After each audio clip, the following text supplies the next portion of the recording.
promise you something really scary. Attention. Do I have everybody's attention now?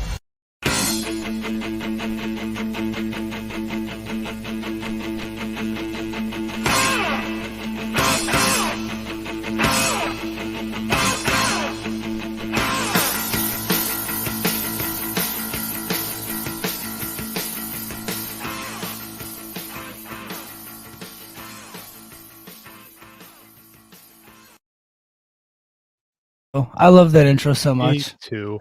God, I keep forgetting that we have the Sting part on every time, and I'm like, oh, Yeah. Sting, because we haven't done an overtime in a couple weeks, so it's Yeah. it's good. Hey, that do you want to see something scary? Is that from Scream? What's that from? That's Bray Wyatt.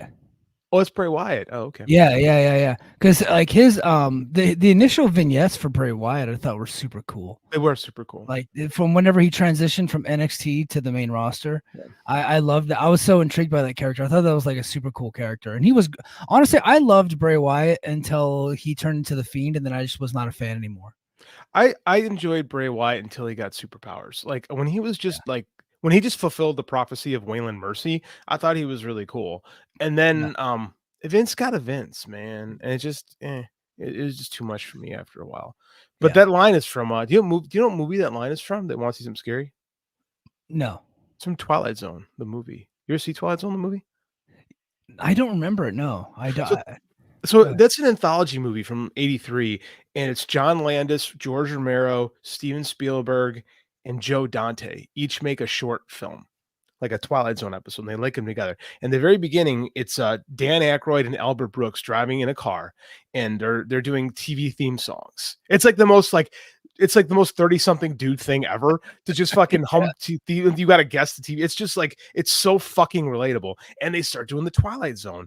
And then Aykroyd goes, "You want to see something scary?" And Albert Brooks is like, "Yeah." And he's like, "I can't do it. I can't." He's like, "No, let me see." He's like, "No, you can't handle it." He's like, "No, let me see. Let me see." He goes, "All right." And he goes, he like hides his face. And he comes out and he's got this monster face and he attacks Albert Brooks. And that's the beginning of the movie. And it's really fucked up too, because John Landis makes this movie about this racist guy, right? Who gets sucked into like different periods of time where like he's in the Holocaust as a Jew. He's in the South, like Jim Crow era South as a black man. And then he goes into Vietnam as one of the Viet Cong, right? And what's fucked up is that Vic Morrow is the actor. He died. Him and 3 kids died making this movie because they were flying a helicopter indoors, and then the helicopter went out of control and it crashed into them, and they all died. And John Landis got sued, and like it ruined his career for a long time. Like he barely avoided doing jail time, and they released the movie, which is the craziest part about it. Dude, I think I remember watching that when I was a kid, because I used to watch the Twilight Zone, like the black and white, like OG. Yeah, me too. Yeah. Twilight Zone, like when I was a kid, because I think it was on like syndication or something like that. Well, they're all remakes too. So if you've seen the original Twilight Zone, all 4 of these things are remakes of previous episodes. Oh, right? Cool. And like George Romero, he of Night of the Living Dead, remakes the famous William Shatner one where he's on the plane, but it's John Lithgow in the role. Oh, and he's that'd be good. It's great. Yeah. It's awesome. Yeah. And of course, Spielberg makes like the most heartfelt one. And Joe Dante does this amazing one. You're like, yes, this is clearly the guy that's going to make Gremlins. Like, it's kind of the lost gem of a movie. Sometimes I feel like I'm the only person in the world that likes it. But I mean, like, I highly recommend it. Like, anthology films are like a hard sell for people. Like, yeah, it's it's like 4 small movies in one movie, and people are like, "Oh, I'm out." But I mean, I always like those things. Did you watch it? What was that movie called? 4 Rooms. Did you watch 4 Rooms? Have you ever watched 4 Rooms? Yeah, I thought that was pretty good. Yeah, the Tarantino one is good. The Rodriguez one is better, and the other 2 are forgettable. Yeah. I think I specifically remember, like, it's been probably like over 20 years since I've seen 4 Rooms, but I remember the Tarantino and the Robert Rodriguez ones being the best. But those are like my 2 favorite directors. It was like Scorsese, Robert Rodriguez, and Tarantino for me, like when I was a kid, and then of course Spielberg. But it was like that was like my Mount Rushmore of like my like movie fandom right there, from like 80s and 90s films. And I mean, that's expanded a bit since then, but I just remember those were really good. There's another one similar. There's Tales from the Dark Side in the movie, and it's not very good. But there's one at the very end. It's this story about this guy. He's an struggling artist. Him and his buddy they're out from a bar and they're drunk, and they turn down an alley, and a fucking monster attacks this guy's friend and kills him. And he looks at the guy, and the guy goes, "Please, I'll do anything. Please don't hurt me." And the monster says, "Don't tell anybody you ever saw this, and I'll let you go." And he's like, "I swear to God, I'll never tell anybody." And the demon rips a big old scar across his chest, right? And he runs away, and he turns down an alley, and he finds this beautiful woman who's like been beat up. And he takes her in, he brings her back to his house, and then the two of them fall in love and they get married. And then all of a sudden he becomes a super successful artist and he becomes rich, and they have 2 kids.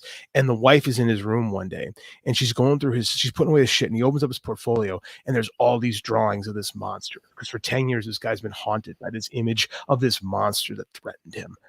And he comes home, and she puts the stuff away, and he sees what she's done, and he's like, "Okay, I'll tell you about this." And she's like, "Don't tell me about this. I don't want to know." He's like, "No, we've been married for 10 years, and this haunts me, and you're my wife. I want you to know this story." And he tells her the story, and she starts crying, and she goes, "You promised." And his chest starts burning, and he opens it up, and he sees the fucking marks are burning, and then his wife shapeshifts into the monster that attacked him, and his 2 little kids run in there, and they're 2 little monsters. And she goes, "You broke your promise." And she kills him, and the creature starts bawling, and the children start bawling, and they fly to the top of this church as the sun rises, and they harden into gargoyles.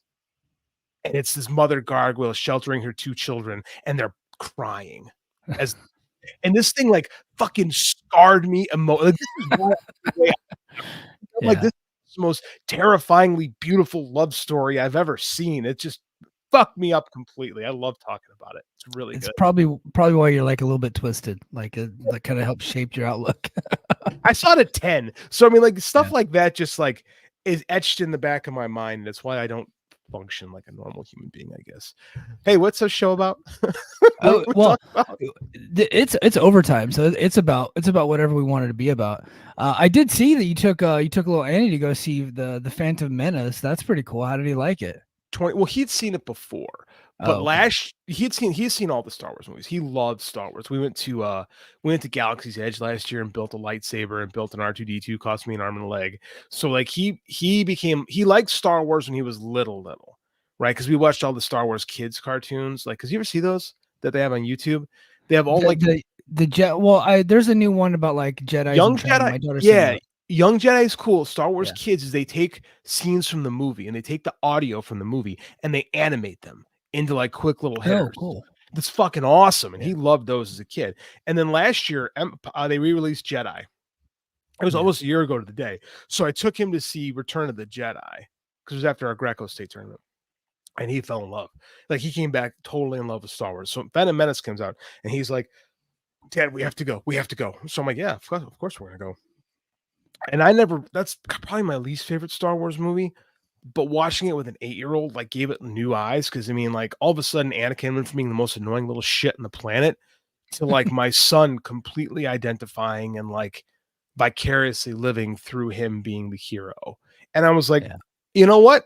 At 19, I didn't get it, but at 44, I get it. Watching my 8-year-old love it. So I had a new appreciation for it. The script is still dog shit, but the action is really good and stuff. So I always enjoyed the action and like of course the races and all that stuff that they had in there. I always thought it was cool. The only thing that ever got on my nerves was Jar Jar Binks. I think everybody kind of like the same, but he's annoying as fuck. And like some of the like this Lucas's worst script. Like he had help on the originals, and you could tell. Like Lawrence Kasdan wasn't around helping him write this one because some of the dialogue, there's one line in dialogue. I'm like, man, this is so bad. There's nothing to report. We don't need to report about that until we have something to report. And I'm like, that is the worst constructed sentence in movie history. But I had fun hanging out with my kid. That's funny. So yesterday, it's May the 4th, and I'm a Star Wars fan, but I'm like the only one in the house. And so it's not really something that like is a big deal at the house. But out of nowhere, my daughter grabs her lightsaber. So when we were at Disneyland last year, we bought a couple lightsabers, and so she just likes to play with them with her friends sometimes. But yesterday, she just like had her lightsaber and was like running around the house with the lightsaber randomly. I hadn't played with it in a while, and I was like, "Huh." It's like, "Did you know that it's May the 4th?" And she goes, "No." Like that would mean anything to a 5-year-old girl, right? I was like, "It's May the 4th be with you," and you're playing with your your lightsaber. She's like, what does that mean, Daddy? And I was like, well, it's the thing in Star Wars. She goes, what's Star Wars? It's like, young Jedis. She goes, oh, okay. And we don't think anything of it. And then like later, she's like outside playing, and my wife was outside like kind of watering the plants, and Star Wars was on. And so I'm just like, I was like, all right, cool. I'm just gonna, now at dad time. They're outside leaving me alone. I can be a dad and watch TV. And so, and then they, of course, they came in, and then my daughter saw Star Wars and saw like Darth Vader and saw the lightsabers and all that stuff. And she just sits down and she's like, what's this, Daddy? And I started explaining to her. I was like, well, this is Star Wars. This is what I was telling you about earlier. And I'm like, I'm explaining all this stuff in the scenes. And she's like sitting on my lap. And you know how like little kids are, asking 1,000 questions, right? Just question after question. It's like, is that the bad guy? Is that the bad guy? Who's the good guy? Why is he bad? And then my daughter said the cutest thing. She goes, Daddy, are any of these people going to turn good guys, or are they all going to die? I go, well, honey, now that you mention it. It's like, I don't think any of them are going to turn good, but I don't necessarily think they're all going to die either. And so she starts asking me those questions. Then it's dinner time. We turn it off. And she's like, after dinner is over, we'll go. Okay. She goes, can we watch Star Wars? And I was like, all right. So we just put it on Disney Plus and watched A New Hope from the beginning. We ended up not finishing it because it was like her bedtime, but we're actually going to finish it probably like later tonight. And that was the first time she's ever watched Star Wars. So that was kind of cool to kind of share that moment with my daughter. And my wife had the gall to be like, she's like, wow, I didn't think that you would like Star Wars. Like, honey, she's my kid. Of course, she not only does she like Star Wars, she's liking wrestling now.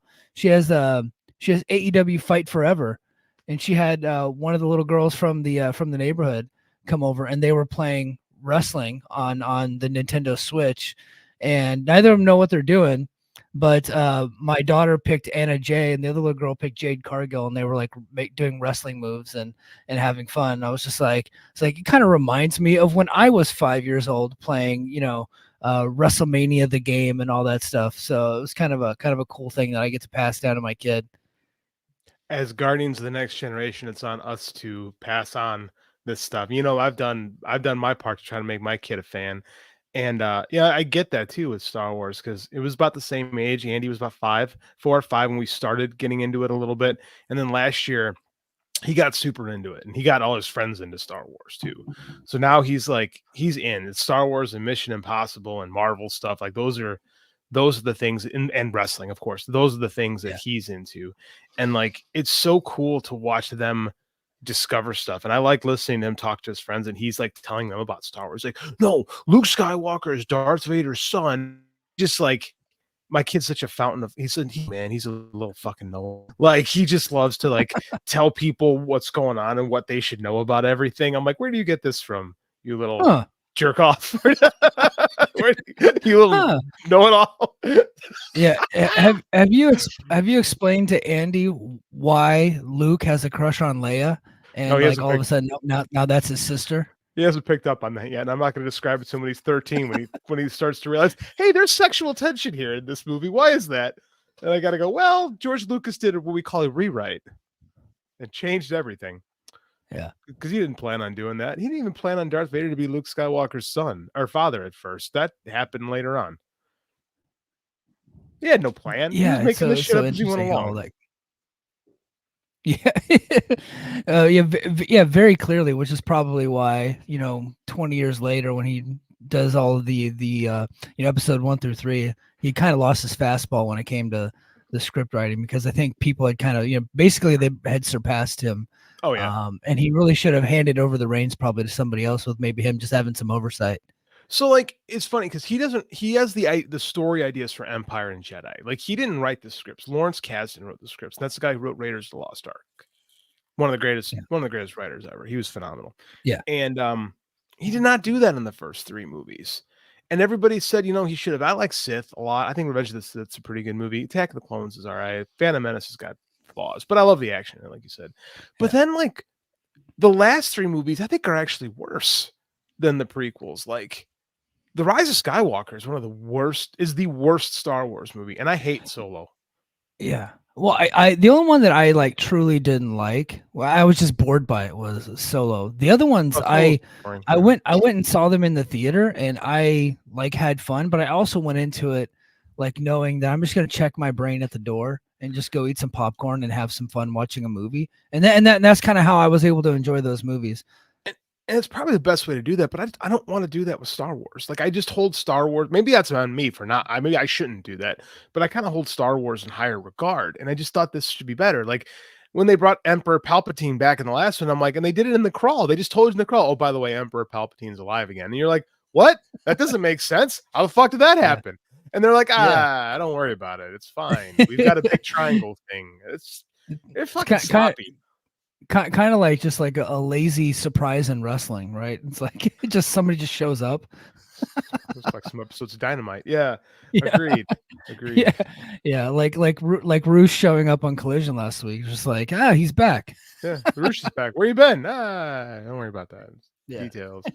So we had an interesting episode of the Mike and JD show this week. I know we both have had many people reach out to us to talk about this one. Yeah. So, man, the Shadoweman. At first I got to say that was so much fun for me. I loved it so much, and people were reaching out to me because I thought some people were actually like upset with the stuff that he said. There was a lot of people that were upset. Yeah. And I'm like, if you're upset by that, like, chill. Like, everybody just relax. Okay, like he's not talking about like, religion or anything like that. He's talking about a wrestling promotion that he obviously was not watching very much of, and it's probably until recently. So because now he's just now getting back into the game. So that's what I took it as. I was not insulted by it or anything like that. And I think he was also probably trying to create a little bit of controversy and maybe get us some views and likes. Look, the guy's a veteran of the radio business and he's a veteran of pro wrestling. He knows exactly what he's doing. That doesn't mean he was lying or his opinions were, like he was just bullshitting his opinions. Those probably are his opinions, but I think he was obviously like turning up the heat a little bit, probably to help us out. So, but yeah, no, that was so much fun for me. And I love the fact that the interview just fell off a cliff. I think that's good television. That's just good radio to me. I agree. Like, if we only have somebody on and like we're all in agreement on everything and like nobody's wacky, like that's boring to me. But the fact that he came on and it was awesome and all of a sudden it just took this dark turn and was just batshit wacky, I think it's hilarious. Like that was my Christmas. Oh God, I've never been. I am not a guy who gets at a loss for words very easily. And if anybody else had come on our show and said, you know what AEW needs to do? They need to hire Jinder Mahal and make him the world champion and say that with a straight fucking face, I'd have been like, are you out of your fucking mind? But he was so like sincere. Like you said, he's a veteran. It was important to you. And I'm like, I'm just going to be respectful. And it just kept going and kept going. I'm like, I don't know what to say. I had some people go, not believe you just sat there. It was just quiet the whole time. I'm like, what was I going to say? I'm not going to pick a fight with a guest. Like, it's not. This isn't that's Jerry not the show Springer. We do. No. I mean, well, it's not the show we do, and I know that like we have gotten onto media for not challenging like authority figures in pro wrestling about certain scandals and things like that. This guy's a radio guy who I happen to be a fan of. I'm not going to challenge him on his opinion. Right. It's not. This isn't. And he's not Eric Bischoff, who's lying for the sake of lying to just be to be a grifter. Like he had a wacky thought. I mean, like it was crazy. Like it was, I thought a little out of touch with what, but I mean, like, to be frank, there are people, and this is the struggle that AEW has, right? Is like, they're trying to, because I heard Joe and Rich's show this week and, they're talking about how they're not, and I kind of agree. They're not thrilled with this whole authority storyline thing because we've just seen that. And Rich put the way, Rich goes, they're doing a good job, but it's just not what I want in pro wrestling. Yeah. And I felt a lot about that way in AEW for the past year. Like it seemed like they were correcting, and like part of me thinks that just the WWE stuff might just be too embedded. And this is wise because Shadow was straight up honest. That's truly what he believes would be best for the company right now. So how do you serve people like that and serve people that are smart marks? I don't know how, and I don't have an answer to that question. Like, I don't know how to bridge that gap. And I don't think they do either, which is where the problem comes in. I mean, like, until they have a generation of their own fans, I don't know what the answer is. Yeah. And I think it's only going to get tougher for them as WWE continues to look, we got to be honest. WWE's they're hot for a reason. They're mainly hot because the show's pretty good now. Like, and I'll be honest, I'm not watching the shows like Raw and SmackDown and stuff regularly, but I get more and more praise about those shows than I do for AEW shows right now, and it's kind of weird. Like a couple weeks ago, I didn't watch the whole show, but I made sure to tune in to watch Sami Zayn take on Chad Gable in Montreal, right? Like, and the way that they shot it and the emotion in the match, and then the big swerve at the end of it, like after Sammy had won and Chad Gable turned on him. It's like, damn, that's damn good television. They just did such a good job with it. And then finally, like a guy who 10 years ago, well, probably not 10 years ago, but and you can appreciate that, like Chad Gable, who I just was like just such a huge fan of. Yep. To finally get a moment like that in the main event of a big show and to be like, get this big swerve, and now he's got a storyline and they're taking him serious as a character finally after all these years. I was like, oh wow, this is exciting, but for me, there's just too much of everything right now. It's just hard to keep up with everything. So I'm not watching all of the shows. There's just not enough time in the day. But I think because they're getting so good, AEW is having a hard time keeping up, and now it seems like with this new Authority storyline, they're trying to do WWE stuff, which is what we were insulting them for last year but you got to look at it from their perspective as well. I mean, we were all mad. The smart marks were all mad with the MJF stuff and the Devil storyline and how all that was playing out, and bad. The Tony Storm stuff getting way too wacky. And then, of course, Jimmy Jacobs comes in, and next thing you know, we got a coven of witches and doing all that stuff. And then this year, they have really scaled that stuff back. But as they have scaled back, business has kind of taken a turn for the worse. It's gotten worse. It has not gotten better with what we like. Now, we have to come to grips with reality that maybe what we want isn't exactly what everybody else wants, right? And what we want may not be what's best for business. And maybe like it's a little bit of both worlds, but and that's the difficult thing. It's like, how do you find out what exactly your audience wants? Because you want to pay attention to Twitter some, but you can't like live and die off what people say on Twitter. I'm gonna push back on you here because they were selling more. They were selling more tickets, and they were doing better show numbers when they were all just a wrestling company. Like even before CM Punk came, right? When AEW first launched, they had their struggles later in the year. But I mean, like when they stick with pro wrestling, when they aim to be more Crockett, their show sells more, right? They do appeal to those smart marks more. Like, and that isn't on. The problem is they lost a lot of those people because of Max, because Max went full on, and a lot of people were lost. And like, sometimes when you lose fans, they don't come back, and a lot of them did go back to WWE. Like, I'm going to keep maintaining you're not going to catch them doing what they do. No. You're not. But when they were predominantly like a mostly pro wrestling, of course they had entertaining stuff, like comedy stuff. Every company does, right? So they always have it. But when they were doing that, WWE was the absolute shits. It's true. You know what I mean? And they really like picked up the quality of their show in the last year. And they have increased consumer confidence in their product. And that is a tough thing. Like I'll be like, and we're going to talk about it a little bit later, but I watched most of Backlash. I have not seen the whole thing. And I'm just like, this is a pretty damn good wrestling show. it's like they're doing a good job of mixing storylines, and like the action is pretty good. Are they giving you the 5-star classics? No, they don't. That's just not what they do. But they're giving you over 4 stars, and they're giving you drama, and the crowds are hot, and the place is full, and the production's on point, and like it seems like that's the place to be. It's kind of a party atmosphere right now. It is, and that's the thing. Those AEW used to be the party atmosphere, but I'm going to tell you this right now: the people that are watching WWE weren't watching WWE when AEW started. A lot of the fans that are watching now are newer fans. They weren't around. Yeah. They weren't around in 2019 and 2020. Like I will fight this. I know people will argue with me, but I'll say the Peacock deal is the best thing that ever happened to that company. Yeah, right. It gave them the bigger window to show their stuff to, and it's brought more fans in. And they brought The Rock in. I mean, like.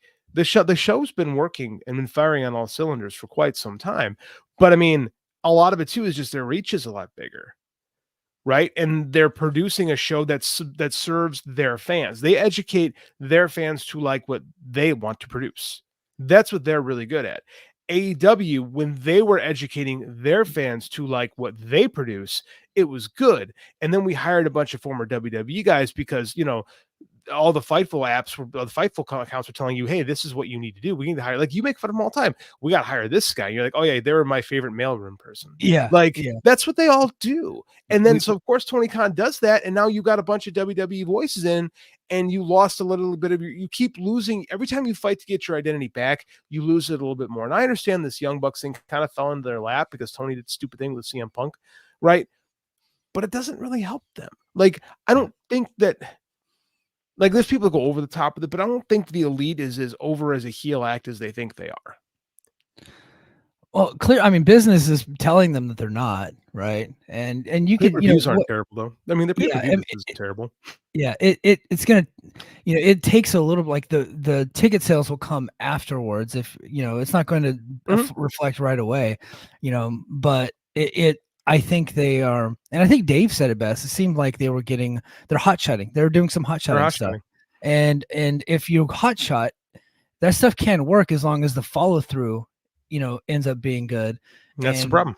But that's been AEW's problem for a long time. They have these great ideas, and then they just don't follow up on them very well, or they give up on them, which is not cool. Some of their main storylines they typically stick with, but a lot of the undercard stuff they'll do some hot shotting stuff, and then they just never follow through.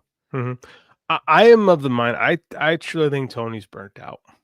I truly think he is. I think he's burnt out. Look at what the guy's booking. Not only is he booking the Jacksonville Jaguars, and he's booking that soccer team, whatever the hell their name is. I can't remember. Fulham. Yeah, Fulham. Fulham. But he's also booking Dynamite, Collision, Rampage, and Ring of Honor, and that's too much for one guy. It really is. And you've got a creative team involved, but just like with WWE, it's still Tony driving the ship, right? Yeah. And like I'm of the mind that he should do what Watts did and just let somebody else steer the ship for 6 to 12 months. Like, I think the TV deal is a stressor, and I think he feels like he needs to seal the deal on the TV show or the TV deal. I feel like he's burnt out. I don't feel like, and I love AEW, but man, the TV kind of it bores me. It's boring. It's not great TV lately. Like, and I don't like when they emulate WWE. If I want to watch WWE, I'll just fucking watch WWE. Yeah. Yeah. And it's like, I always know, I always enjoy Dynamite. I always know what I'm going to get. You're going to get some pretty good wrestling. You're going to get a ton of run-ins. You're going to get an interview that gets interrupted. And it's it's almost the same thing every week at this point. But I'm almost always pretty well entertained. But if I miss it, I know that I'm not really missing much. I agree. Because they're going to give me a lot of the same next week. Right. And none of the storylines I think are hot enough that I feel the need to go out of my way to watch. I just don't think that like the storyline progressions are like forcing me to watch. It's not must see TV right now. And Collision has not been must see TV for me in a long time, unless Bryan Danielson's doing a dream match randomly. Right. And then I'm going to go check that out. I'm a nerd. I'm going to go watch Bryan Danielson versus Hechicero. And I had never heard of Hechicero, but people said it was going to be awesome. Like, all right, I'm going to go check that out. But for the most part, like what they're doing isn't must-see TV. I highly enjoyed the street fight that him and Claudio did a couple weeks ago. The problem with Collision is that we didn't need it. Yeah. Right? It just didn't need it. They weren't hot enough to support it, and I think it's kind of hurt the product in the long run. Like Thunder. It's very Thunder. It's very I wanted another WCW, and I kind of got it. Now I'm a firm believer that that promotions will ebb and flow. WWE is hot right now, but they've shown you that they get about 3 years and they start to cool off. Yeah. Right. That's just the cycle of that company. Right. It's like they're hot now, but they'll cool. Like that's just nothing stays on top and awesome forever. Like an AEW's got to be understanding that they'll rise and they'll fall. Like I do think last year was a creative lull for the vast majority of the year. This year had been better up till now. Like I'm just detached. I feel detachment. Like you had a super hot upcoming baby feud in Will Ospreay, and then you immediately program with Roderick Strong for the 4th most important title of the company. I don't understand. Yeah. I don't get it. I don't get why you do that. I think it's a reaction to some of the hate that they were getting from putting the title on Swerve, knowing that he was probably going to be transitioning over to Ospreay. Like that is an insult. Swerve is awesome, and we've been advocating for Swerve for a year now to be the world champion. But this is Will Ospreay, and I don't think it's an insult to Swerve to have him have the belt for a few months and then transition it over to Will Ospreay, who's the hottest babyface in the company. You know what I mean? I don't think that's a big deal. Why Why Roderick Strong though? Like, why did he have to? Why? I don't understand that. Like, there's a million more interesting things you could be doing with Will Ospreay. Like, you don't have this Don Callis thing finished yet. There's other people he could be feuding with. Like, there's other. I think they just want to get a belt on him. They just want to get a belt on him, and it's like, who cares about the belt? I know that's what I know. They want to get a belt on him. The dumb thing is, always like they have too many belts in the company. They don't mean anything. Like, I'm fine with Okada having a belt on him because like it ups his value, especially as a heel. Like, I have no problem with just letting Will be in a feud until he's ready to be the champion. Like, there's nothing wrong with just having personal issue rivalries. Like, I think this. I don't think this is an AEW problem specifically. I think this is a wrestling problem. Is that we have too many belts, and the answer to try to make somebody important is put a belt on them. But how many dumb fuck fans do you say this guy won 12 Intercontinental Championships? Of course he's a Hall of Famer. Like. It's like they actually won something. Like, it just that's the answer that they think we want as fans. We'll give them a belt. Like, if everybody's a champion, no one's a champion. And in AEW, everybody's a champion. Well, it's a booking crutch. It is a booking crutch. It's a booking trope.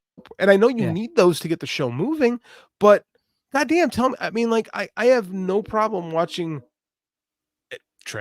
watching Adam Copeland do his thing and be entertained by it. Like, yeah, he's got the TNT title now, but he was entertaining before he had the title belt, 3-4 months ago. Like, just do cool stories. Like, there's nothing.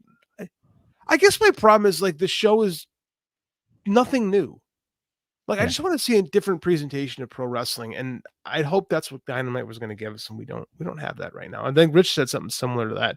He's echoed a lot of things I've been thinking lately. I just wish the show was different. Like, I'm just not interested in who controls the company.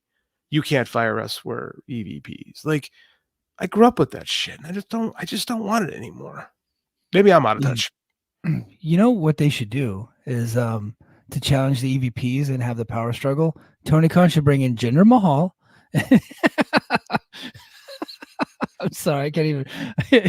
Oh shit! I think JD just quit the show. No. Yep, JD quit the show. Damn it. I'll come back, dude. I'll put up with some shadow, but not you. Yeah. Sorry, I have like Warren Hayes hits me up this morning. This is funny. Did you see this in Slack?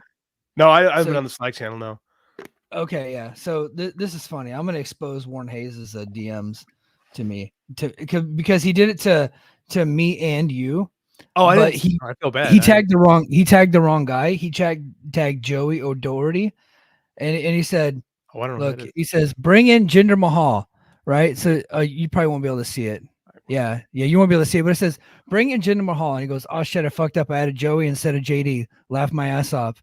Now I have to do it in another DM." So then he goes over to and he DMs us, and he goes, "Bring in Jinder Mahal." He said the same thing. So he sent it to me twice. He was so mad about it. And then in two different Discord servers, both Fight Game and Voices of Wrestling, got it on there. I got it on people DM me the same thing on Twitter. And then in our Patreon, Wade in the Patreon said, "Wow, bring in Jinder Mahal," or something to that effect. I was like, God damn. I was like, as soon as he said it, I knew we were going to get so much hate. I love it. I love it's so not us too, which is the funny part. Like, I don't think anybody would think we would have a show where that would ever be advocated. Like, I never thought I thought it was hilarious that the Shadow's answer was AEW needed to hire more ex-WWE guys. That's the problem. We don't have enough of those. Yeah. And I was like, well, I pushed back on him a little bit in like the nicest way possible. I was like, well, to be fair, Shadow, they've done that a lot. Well, he was like, "Oh, the Edge debut sucked." I'm like, no. The way they brought him in, I thought they brought him in great. The follow through was not great, obviously. But he's been really good. He just hasn't drawn any money. That's just been the problem. Like, he hasn't been a move business, Okay, here's the question about Adam Copeland. Has he ever? No. Has he ever been a business mover? I think he's a great television character, but I don't think he's ever been a great business. And I think, to be quite frank, he's being used in the right role right now. He's being used as a veteran mid-card guy who's elevating someone, who's elevating the people around him. That's like the perfect use for an Adam Copeland. He's not a main eventer. Like, they're not asking him. Like, when him and Christian were in Canada, they put them on top and they sold a bunch of tickets. Okay. And they're fighting for it was the secondary title. I think it's now probably the third title in the company. Yeah. And okay, great. I think that's what you do with those guys, because he's not being put in the CM Punk position, right? Yeah. So Although the problem is I don't know who is in the CM Punk position right now. I guess it's Swerve, and it's like it's hard to ask a brand new guy to be that, but stars are stars. Brand new guys, brand new main eventers, I should say. Mm-hmm.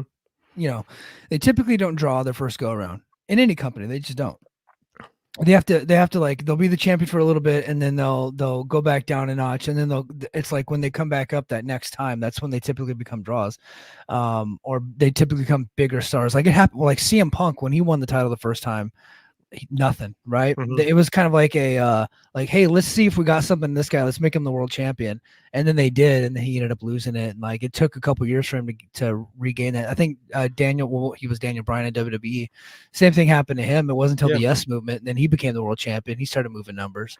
So typically guys on their first go around, if they haven't been a main eventer elsewhere, don't do very well, and so I fear for that for Swerve, but I love the move to put the belt on Swerve. Like you got to give him an opportunity, but we'll see what happens, for him. But I think the guy that's in the CM Punk position, he's just not in the company right now because he's hurt, and that's MJF. Yeah. And that's the problem. I need to, and that's the qualm is MJF is kind of like this. It's very. Max's reign was so polarizing. It started off like cool, like he was almost this Flair type. At first, this like hateable heel was having great matches. Like, remember the match with him and Danielson at Revolution in 2023? It was awesome. Yeah. And then they did Bogo the Max. filler. He became Bogo Max. Yeah. Like and he's the guy that really got. And that's the problem is when you start losing interest, it's very hard. It's very hard to buck that trend. I think they kept the title on him for way too long. And there were people that liked him. And now the people that did like him are checking out. And the people that didn't like him had already checked out and are less trustworthy with the company because of what Max's reign was. Right. And you don't have Kenny. And people like, well, such as say Kenny Omega's never drawn any money. That was not accurate. No. That was not a true statement at all. Probably should have pushed back on that one a little bit, but we didn't. Did he say that Kenny Omega never drew any money? I thought he did. I got to go back. No, he was talking about Ospreay. I think he shit on Ospreay because he was like, I don't know who that is, and I was like, well, he did say that. Yeah, but I think he shit on Kenny Omega too because he was shitting on all the elite guys. And I want to go back. Yeah. I honestly usually I go back and listen to our show. I couldn't do it this week. I clipped that segment. It's ready to go. I'm gonna release it in the morning because I know we're gonna get a ton of hate for it. So might as well. Which should be nice. But creates cash. Yeah. I hope it does. We're getting ad revenue now. So we are getting ad revenue, which is good. So now we're getting lovely people from the Patreon that are paying us. Now YouTube is actually giving us money. We need to create more stuff for YouTube. And you and I have been talking. I want to transfer some stuff that I do over to our YouTube page. It's intriguing. We need to grow a little bit more. Yeah. One of us needs to start producing more content, Michael. One of us needs to start doing a lot more. Oh man. That would be me. That would be that one. I was just gonna record tonight, like after the family went to bed, because I watched Backlash. So what I did was like last night when they went to bed, I watched Cody and AJ Styles, and then I was gonna wake up in the morning and watch the rest. And so, dude, Cody and AJ had a hell of a match, as you can imagine, right? Yeah, and Cody got the victory there, but man, AJ Styles. 46, 47, dude still has it, man. He's so damn good. He really is like, it's hard to say, but in my opinion, he really is like one of the greats. Like, love AJ. Tremendous. Yeah. I haven't watched AJ in a while. I heard his stuff with LA Knight wasn't that great, but I mean, LA Knight's not that great. So yeah, like I don't know what else to say. So yeah. Good for him. I mean, like, I kind of feel like they did what AEW is going to do at Double or Nothing, right? Like, did anybody think AJ was going to beat Cody? No. This was just a go ahead, finish your thought because it's exactly the same. It's exactly the same thing. Christian's going to face Swerve at Double or Nothing. Does anybody think Christian's going to beat Swerve? No, but you're going to get a really good match against a veteran heel. Okay, Great. Yeah. That's it's kind of what you need. And here's the thing is WWE doesn't need to sell these PLEs. They went to France. You're going to sell a ton of tickets. You don't need a big match, right? You don't have to sell pay-per-views. AEW is different. The AEW's got to sell pay-per-views. Yeah. I'm looking at this card for Double or Nothing. I don't know what's going to sell the show. And it's and they haven't last year when they were in Vegas for Double or Nothing, they didn't do very well. And Vegas, Vegas is a tough town to sell tickets in. This last time they were in Henderson, which is like right outside of Vegas. They didn't do very well at all. I think they were just over like right around the 3,000 ticket mark, but they gave away a lot of tickets. I know for a fact because my buddy got free tickets to it. But so it's gonna be tough, man. Well, those first couple of Double or Nothings weren't a Vegas crowd. It was a fly-in crowd. It's cheap to fly to Vegas. So like they weren't doing a lot of pay-per-views every year. Now they're doing 8 pay-per-views a year. So your buyer is going to be a lot more selective about the shows they're going to go to if they're going to travel, right? If this is your WrestleMania, if you're expecting Double or Nothing to be your WrestleMania, you have to treat it like such. They haven't done that. So if you don't do that, you're not going to get those Vegas crowds that you got the first couple of years. Because how many of those people that went to Double or Nothing 2019 do you think lived in what I forget what county, Clark County? You know what I'm saying? Like, yeah. How many people you think actually live in Vegas? Probably, less than half, I would guess. I would guess most of the people are traveling. Yeah, I would assume. I mean, there are a lot of wrestling fans in Vegas, but there's just so much going on in Vegas. Like you just have like there's just so many different things that you could be doing, right? And so you really do have to rely on a travel crowd to come in there. I speak as somebody that lived there for 4 years, so I kind of know the market a little bit. It's never been a wrestling town. It's a boxing and MMA, and it's a concert town. Yeah. And now they've added hockey and pro football, so they got real sports going on there, which is even more competition. The only ones that ever had it was WCW for a while. I think they 3 years in a row they did Halloween Havoc in Vegas, right at the MGM Grand, and they did pretty good. But those were also the hottest years of the company, and I'm willing to bet a lot of those were travel audiences too. Yeah, and I know, and Shadow was talking about it too. Buffalo Jim, before he had gotten murdered, actually, it's on an episode of Unsolved Mysteries. So I really wanted to talk to Shadow about that, but you could tell that he was getting emotional talking about his friend Buffalo Jim. Buffalo Jim was kind of like he was just like a Vegas guy, and he was like an indie wrestling promoter, but he had his hands at a lot of different things, and I think he got whacked in like a mob style hit or something like that. And there's an episode of Unsolved Mysteries about it. But that was Shadowman's friend. He used to do the show all the time. Buffalo Jim did. And but he would actually like promote big shows there. And I know AWA ran there a lot too back in the 80s. So it can be, if promoted well enough, it can be a pretty successful town. But the match between Swerve and Christian, there's 2 things can be true at the same time, right? It is going to very likely be a very good match. It very likely will get Swerve more over than he is because Christian knows how to do that. It is also a very weak main event. I agree. I think all those things are true, and I think that's fair to say. And now the Young Bucks being heel authority figures just put Christian in the title match, even though the last match that he had it was a loss. But it is a very similar match to the one of Cody and AJ, where AJ was out there to be one of the greats of all time, to just have a badass match with Cody, and they did. I get the feeling Dave's probably gonna go close to 5 on that deal. Over in France, in front of a hot crowd, probably at times annoyingly hot. Honestly, they took over the show several times. And mission accomplished there. The difference is AJ won like a typical WWE fashion, a multi-person match to become the number 1 contender. So there is a little bit of a difference here, where Christian was named by the heel authority figure, but he also has history with Swerve. They had a pre-existing feud. So, but that doesn't mean that the main event isn't weak. It is a weak pay-per-view main event for one of their big shows of the year. So that question is what's going to draw. And I mean, like I've heard someone say, well, it's going to be Kenny and Okada. I don't know about that.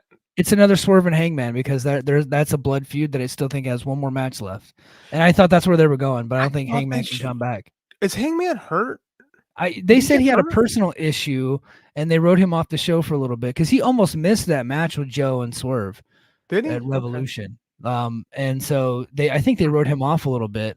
But I thought that he was going to come back and that was going to be the first title match. Me too. Because that would have made sense, but it looks like they're going to hold off and wait for the following pay-per-view. So you need something to draw a house. Because I mean, I'm a big Swerve fan, but there's nothing there. Swerve and Hangman 3, I think could have drawn. Yeah. Like if you keep with some blood feud scenario, put them in a cage, Texas Debt, something. I think that could have drawn. Because those guys have some history and they're really good. Great chemistry together. They, their TV is always really good. I think that could have worked. So what do you got? Like, what's going to draw? Because I don't think you can rely on the Young Bucks doing something.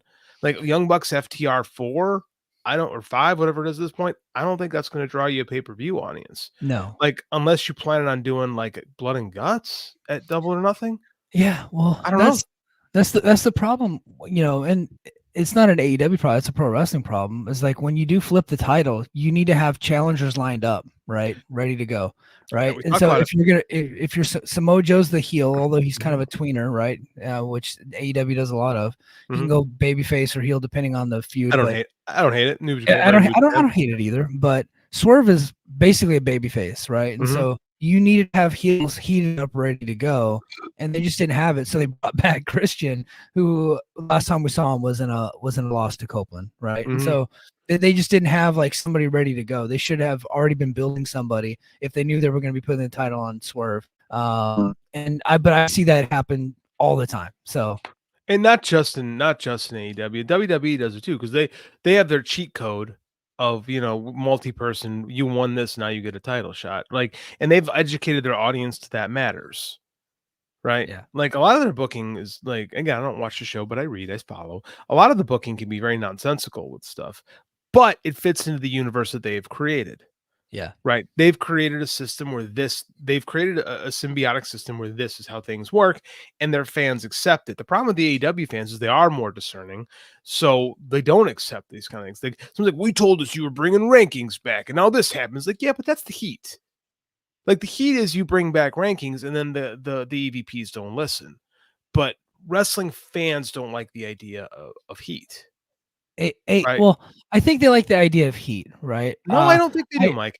I think if the heat is good, and doesn't go with the universe, but and so what AEW fans what they don't like is cheap heat. I think they don't like cheap heat. And I'll take for example the Juice Robinson thing with MJF last year. Yeah, okay, that was cheap. You know what I mean? AEW fans don't like that type of stuff. They like Christian doing, dead parent jokes, right? They like that for some reason. But they don't, it was a bridge too far. But for some reason, they're stuck on these damn rankings, and I make fun of it too, just to get under people's skin. But they're stuck on this damn rankings. So when they go against the rankings, and I don't know, they just don't care. It's weird. But that's real sports does that all the time too. Like that's part of the conversation of being a real sports. How often does someone who's not a number one contender get a title fight? How often do people get, does we see it in college football for years where someone got in the national championship game and someone got screwed? Like this happens. Like this part of the sports conversation. Yeah. But wrestling fans are so like linear A to B to C that if things don't follow it, it bothers them. And I think that I do think the prevalence of the merch culture, where we were, especially with these AEW fans, because they're smart marks. They want to be in on the gag, right? So they don't like villainy. They like cartoon villainy. They like Christian being over the top, and banging Nick Wayne's mom and saying, "Hey, I'm your dad." They enjoy that kind of stuff because they don't have to actually dislike the heel. Like I like that Max tried to do something. Did it go too far with that, especially the Juice thing? Because Juice don't care. Juice will say whatever. Like, yeah, probably, because it's probably a bridge too far to come back from. But I mean, like, a lot of wrestling fans get mad when heels are actually villains. I don't think they like heat. I don't think they like cheap heat. I think they want to be in on the joke. Yes, right? That's exactly what they want. Yeah, yeah. Like they don't want, and they want to pick the challengers. Yeah, they do. Yeah. They do. They want to be involved now. So how do you book to that, man? How do you, because like I've seen people write choose your own adventure books and stuff like that, and they always suck. Yeah. Right. But that's kind of what the fan base wants to do. They want to choose your own adventure, and then it doesn't ever work.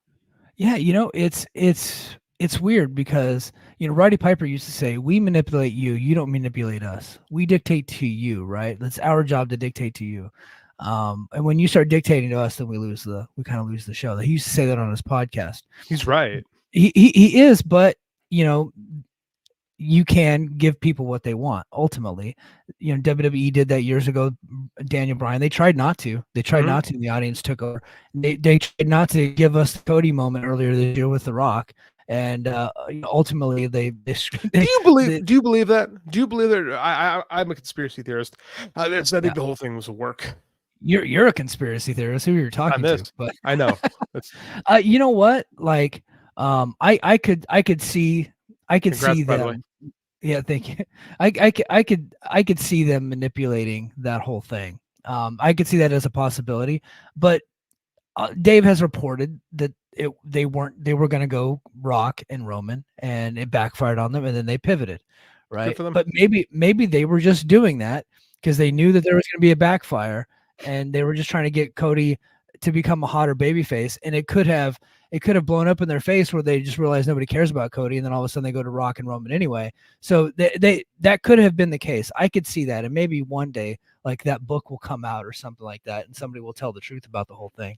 But knowing WWE, they'll just continue to spin it the way they want to spin it. But and people will bite. So, but let's just say for the sake of argument that they were not wanting to give us what we wanted, they had to pivot. They were almost forced to pivot. So that's the tough thing. And so will AEW fans revolt against the main event of Double or Nothing? I think by revolting, they might not, maybe not as many people will buy it. I don't see it like being a big revolt because everybody just happens to like Christian. No. But I don't think they care about Christian in a main event world title match, because AEW fans, they like their challengers to be on winning streaks. They just do that because that's kind of like AEW's culture, right? And so now that they're doing something that's kind of against the culture or against the universe that they formulated, they're and the fans are not in on it. They don't care. They want to be those fans that were pains in the ass of WWE all the time that would take over the shows. Those are the AEW fans now. Yeah, they're much harder to please. Like the people that they were watching WWE shows 10 years ago, they're gone. This is a new crop of people. Like it just is. Those fans that were the unhappy fans are AEW fans, right? Because they wanted pro wrestling, and that's not what they were getting with WWE. Getting a little bit more of that now, but now they've created a new group of fans. So these fans are notoriously hard to please. So what do you do? And you don't. I mean, like honestly, if it's not Christian, who would you push? Who would you have? And you can't get Hangman. Who's the guy? Who do you put there? I don't have an answer to that question. Yeah, I don't have an answer. I mean, they could have ran back Samoa Joe, but they don't do rematches. Does that draw on pay-per-view, especially if the word comes back that it's true that I forget the last show we just watched. Dynasty drew significantly less than Revolution was special. Sting's retirement, that's a moment. But if it drew less, why would you go back to that main event if it didn't draw great? You know what I'm saying? Like you wouldn't do that. Yeah. So then that becomes a problem. Like AEW has all these stars, but none of them are ready for a world title match because you don't treat them like that. No one's booked. No one's, but everyone's protected booked. Like either you like. There's not enough stakes in the mid card. Like who's the next challenger? It was Ospreay. Yeah, the only one that made sense for it was Ospreay, but you don't want to go to that yet. I get it, but then you just kind of hamstrung Ospreay. Yeah, who was getting over? Who was getting over? Yeah, it's Ospreay and it's Okada. Okada already has a belt. Ospreay's going to go for belt number 4, right? The 4th string belt. So they don't want to do that yet because I think they want to save Ospreay for Wembley. Yeah. If they're going to go to Wembley, I don't know, because if Ospreay becomes what's the name of the title? The international title. If Ospreay goes to the international championship, maybe he's just going to hold that for a while. So I don't know that they're going to go for Wembley, but so they want to save that one for Wembley. They don't want to do the match with Okada because they don't want to beat Okada yet. Eddie Kingston's a babyface, and he just lost several times in a row. John Moxley's the IWGP champion. You can't do that. Bryan Danielson just lost to Ospreay, so you don't want to do that. So they dug up Christian, right? I mean, that's what it is. You had nobody ready. Yeah. Nobody was ready to go. And Jericho's fat. Sorry. Jericho's fat and he's in a bad space right now. Maybe you could have gone Copeland, but I don't know if anybody really wants that. I don't Yeah. know if anybody wants. I don't know if that's something that fan base wants right now. You Well, haven't. we've already talked about Copeland's not a draw, and a babyface match ain't gonna draw, and they don't want to make Swerve a heel because these two liked. So, so they're just gonna heat up Christian. But the thing is, you had nobody ready to go. You had nobody underneath who's ready. They don't book underneath heels ready. They don't. The only underneath heel they've ever booked well is MJF. Yeah, yeah, yeah. You know, that's it. Nobody else is booked great. I mean, like, I guess even when Swerve was an undercard heel, he lost a lot. Too much for my liking. But, way too much. He's the champ now. So, I mean, like, and he got over, but it wasn't like the people wanted him to get over. Like, I don't know, first because he's not an over he should be. And I'm like, well, I mean, I don't know if I agree with that. He seems pretty over with the right crowds. Like, you get shit crowds, no one's over. But it seems like you've hamstrung Ospreay now in spite of this. Yeah. You know, I don't know, man. I mean, like, I truly think Tony's burnt out. Yeah. No, I think he's completely burnt out. Shit, man, we're already 55 minutes. I got another topic I want to throw at you. Throw him in. Joe Hendry. You and I have not talked about Joe Hendry in a long time. I still believe this brother released his song on iTunes. Finally, his theme song, "I Believe in Joe Hendry." I thought it was already on iTunes. He released it. Dude, it is a top 5 song on the charts right now. No way. I Believe in Joe Hendry is a top 5 song on iTunes. In fact, it's a hit in the UK on Top 40 radio, and the DJs are revolting against it because they hate the song. And so now there's like a movement to get that song to number 1, so the way they will actually have to play the full song. Like, the guy caught lightning in a bottle by releasing his damn song on iTunes. It really is an unbelievable thing. So is TNA going to take advantage of that? That's my thing. Is like, do they have what it takes to catch lightning in a bottle, or are they going to stick with their plans? Which I think they're trying to do this thing with Nick Nemeth, who's not even signed there. I think eventually Nemeth is going to be the guy that unseats Moose for. Is he over? Is Nemeth over with the TNA fan base? You know, he's really popular in the audience. He really is. But look, Hard to Kill drew over 1,600 people. I knew they weren't going to get that many people. Rebellion drew like 1,100, and then the tapings after Rebellion drew about 800. Which are still good numbers for TNA, but that doesn't, but when you look at it, like their 4th event in the same market in a 3-month period, they decreased by half, right? They had they were only able to retain half the audience. So, he over, not moving numbers, but his matches are getting over. People like him. He's doing very well there. I think he just lost the IWGP television, or not? Well, global. Was he the global champion? Global champion. Yeah, he just flipped it back to David Finlay and said thank you to New Japan. So I think he just finished up in New Japan. So he just won the mega. He just won the mega title in AAA. Yeah. So New Japan was like, well, you can't have both, buddy. You got to drop this belt now. But I think he's done in New Japan. So but there's like a kind of right now there's a movement online for TNA to finally get fully behind Joe Hendry. Kind of like he reminds me so much of Eli Drake. Oh, okay. Like in like ring ability wise, I think. Yeah, okay. He even looks like they're the same size, similar build, and they got the catchphrases. But Joe Hendry can sing, right? Joe Hendry can sing a little bit. I think it's probably time for TNA to go ahead and get behind this guy. I'll be honest with you. I think Joe Hendry's better than LA Drake. LA Knight / Eli Drake. I think I might just call him LA Drake from now on. I think he's better. I do. Yeah, I think Joe Hendry's better. I could see that. And he also has that shoot background. So the problem with him, and the difference between LA Knight and Joe Hendry is Joe Hendry stays goofy. He sticks with comedy. LA Knight can turn up the heat whenever he needs to be in kind of like an angry feud. Like he can actually like fire up and all that stuff. We have not seen Joe Hendry do that. Yeah, but LA Knight sucks. And I think Joe Hendry's actually better than him. Like LA Knight can fire up, but when he fires up, it looks terrible. So whatever. I mean, I've never thought he was very good.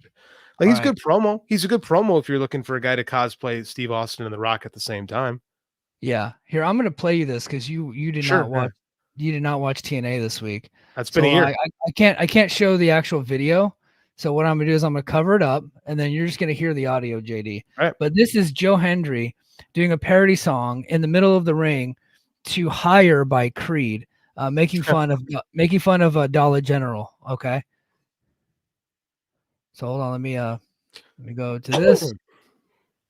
I constantly make fun of you. But there's just so much material lurking in your past. Like this photo where you and Rich both celebrate.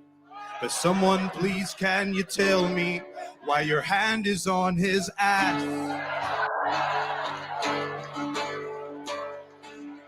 'Cause on the top rope, you'll land on your head if you don't get sent home. Romace doesn't get sued for this, actually. Little beds. Can you please get fired? Can we kick you out the door? Can you please get fired? 'Cause it's happened twice before.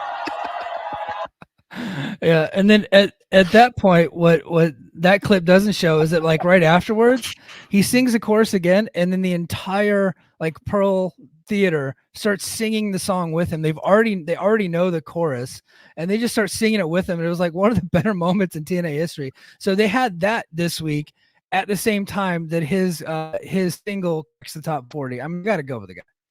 I gotta be honest with you, it's TNA. TNA can. No, I mean, let's be real. I don't think people go to TNA for 4-star bangers, right? Like you just don't typically. You occasionally get them, but you kind of like wacky stuff there. Yeah, I mean, this is kind of what TNA is. I think you could get behind Joe Hendry. I mean, Moose is Moose, and like I don't know, man. Nemeth is just Dolph Ziggler. It's just such a TNA thing to do, to pitch it to push a guy to the moon that's a WWE failure. Like and that's just what he is. Like he's a perennial mid-card guy whose whole thing was that he couldn't get over. Right? Yeah. I don't think it'd be a terrible. I mean, we certainly pushed worse guys than Joe Hendry. Yeah. Yeah. No, I think it's time. They need to capitalize. Okay, one last thing before we depart tonight. So last night, for some reason, I had a little bit of time, and I had this idea. What's that because like? you can make parody songs using AI now, and so I downloaded this app and I paid $5. Not a smart idea. I already canceled the subscription. Not a smart idea. However, I did make this little ditty, which might get us kicked off YouTube, so I'm not going to put it on YouTube. But I put it in the Brace for Impact chat, and Lucha Doncic and several other people called me names. They said you're the worst person in the world. So I thought I'd go ahead and play it here. Coming to the stage right now is one John Cena doing Tupac. Here we go. Okay. We just got canceled. But that was John Cena doing "Hit 'Em Up" by Tupac. A classic Tupac song. I can't believe I just heard that. It kind of sounds like him. They did a good job. Oh, it does. It does a good job sounding like John Cena saying those words that came out of Tupac. Yeah, that John Cena not allowed to say. I also sent them another one that was Donald Trump doing a Too Short song, but that one, it didn't really sound like Donald Trump, unfortunately. But this one actually sounded like John Cena. It does sound like John Cena. It was funny. This is why AI was created. This is the only good use of AI. However, it's also the worst thing I possibly could have done, is create that. It's possible. I mean, I don't know. I'm not as harsh on AI as most people, because most people use it as a joke. Like I know people it's just people are just using it to create better memes, quite frankly. So I don't know. Drake put out a song with the AI Tupac on it, and the Shakur estate told him, "You will remove this song within 24 hours, or we will be hearing from our lawyers." Yeah, I'm not really up on what's going on between Drake and I think Kendrick Lamar, but I teach teenagers. Okay, well, I see everybody talking about it, but I don't quite understand why they like each other. But you know what? I wish like we had diss tracks when I was a kid. That is the most famous diss track of all time. Mm-hmm. Hit 'em up, and then of course Ice Cube had Vaseline, which I think we would definitely get kicked off the air if I played that one. We just got monetized. We don't need to destroy it now. Well, yeah, this segment's never making it to YouTube. This is for Patreon. I know. I'll clipping this one out, but but yeah, so but back when I was a kid, you know, they would do the diss track, but then they would kill each other. So yeah, they would. Yeah. But now they're just doing more and more diss tracks, so that's good. And then Tupac dying last time that happened. 1996 was a rough year, man. We lost Tupac and we lost Biggie, both to questions. Yeah. That was quite the year. Shit, I was 13 years old, and 16.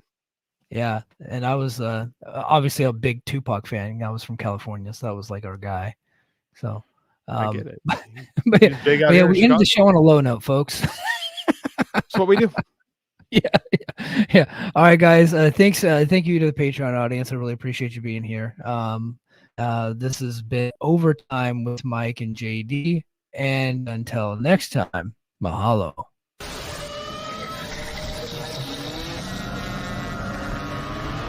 I want to see something really scary.